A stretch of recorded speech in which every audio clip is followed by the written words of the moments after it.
এই গল্পটি বোলপুর নামের একটি ঘন জঙ্গলের।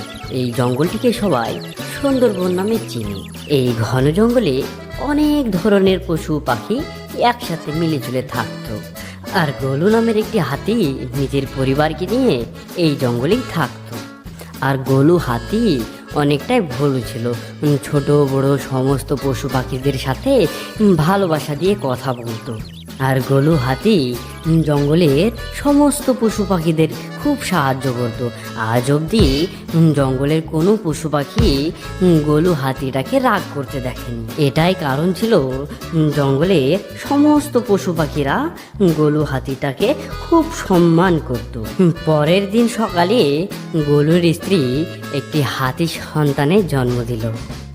আর গোলু হাতিটা নিজের সন্তানকে দেখে খুব খুশি হচ্ছিল।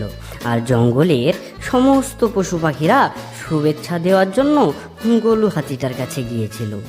ঠিক তখনই গাধা একটি কথা বলে বসলো। হাতি দাদা, তোমার সন্তান তো একদম তোমার মধ্যে হয়েছে।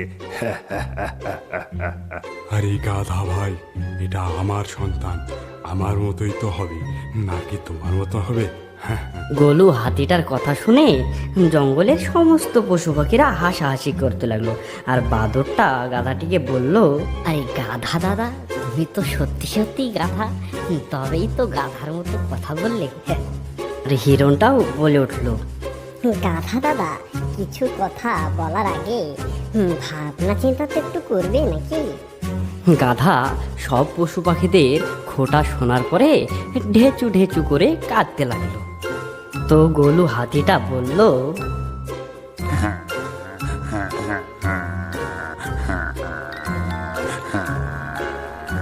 আরে আরে, তোমরা সবাই এটা কি করলি?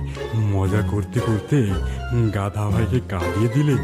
হাসাহাসির জন্য কারো মনে কষ্ট দেওয়াটা ঠিক নয়। এদের সবার কাছ থেকে আমি তোমার কাছে ক্ষমা চাইছি গাধা ভাই। হাতিটার ক্ষমা চাওয়ার জন্য গাধার আর কোনো রাগ রইল না। আস্তে আস্তে ওখান থেকে সমস্ত পশু পাখি শুভেচ্ছা দিয়ে চলে গেল। আর এই জঙ্গলে কাশি নামের একটি দুষ্ট নেকড়েও থাকতো। নেকড়েটি নির্দয় আর নির্ভয় ছিল। নেকড়েটি নিজে নিজেকে জঙ্গলের অনেক বড় ডন ভাবত। আর নেকড়েটি নিজের একটি অনেক বড় ভয়ঙ্কর গ্যাং বানিয়েছিল। বলো তো বন্ধুরা, আমি কে? তুমি হলে এই জঙ্গলের ডন।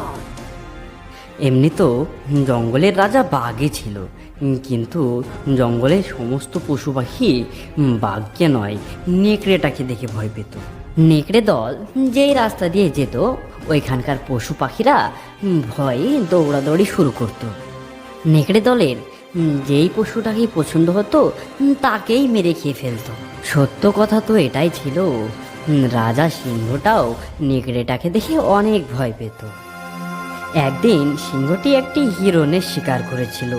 আর যখনই সিংহটা হরিণটিকে খেতে গেল, কাশি নামের ওই নেকড়েটি ওইখানে চলে এলো। আর সিংহটিকে বলল, সিংহ মহারাজ, হিরণটা শিকার তো তুমি করেছ, কিন্তু খাবো তো আমি।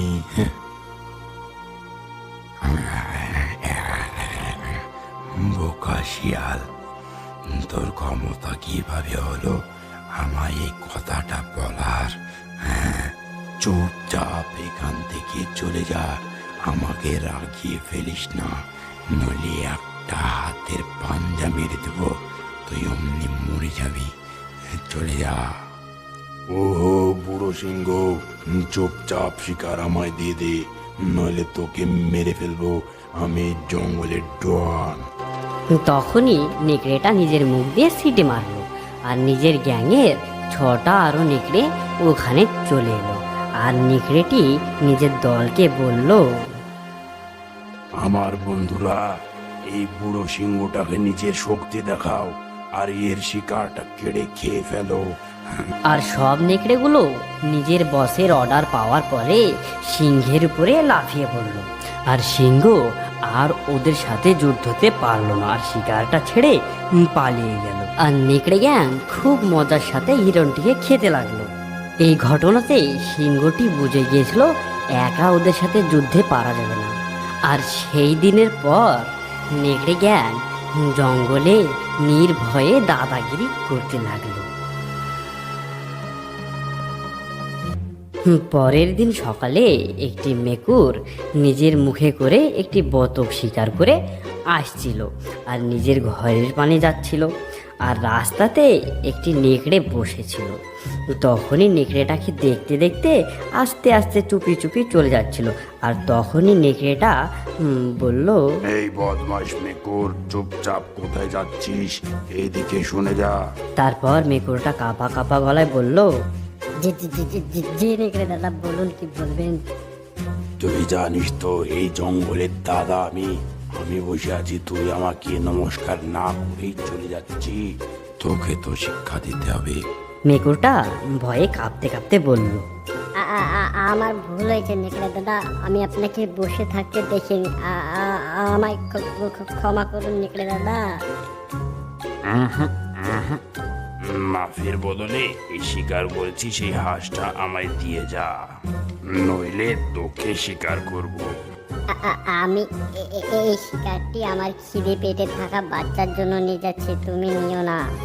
দয়া কর আমার বাচ্চার প্রতি। নেকড়েটা মেকুরটাকে একটি হাতের পাঞ্জা মেরে বলল, এই নেকড়ে দাদার না শোনার অভ্যাস নেই, পালিয়ে যায় এখান থেকে, নইলে তোরই শিকার করে ফেলবো। আর অসহায় মেকুরটি ভয়ের কারণে নিজের শিকারটি ওইখানে ফেলে চলে গেল। এইভাবেই নেকড়েটি নিজের নামের আতঙ্ক ছড়িয়ে ফেলল জঙ্গলে। পরের দিন সকালে গোলু হাতিটার বাচ্চা বাদরের আর হিরণের সাথে বল নিয়ে খেলছিল। ঠিক তখনই ওইখানে ওই নেকড়েটা চলে আসে আর বলে, খুব জোরের খিদে পেয়েছে আমার, এই 3টে বাচ্চার ভিতর থেকে একটাকে মেরে খেয়ে নি। নেকড়েটি বাচ্চাগুলোকে কাছে এসে জোরে গজরাতে লাগলো।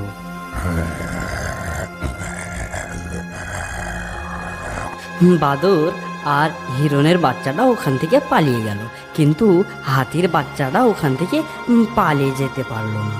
নেকড়েটি হাতির বাচ্চার সামনে গিয়ে বলল, গরুর বাচ্চা গরু, আজ তো তোকেই খাবো। তুই আমাকে ছেড়ে কোথায় যাবি? আয়, চলে আয়, তোকে আমি খাবো।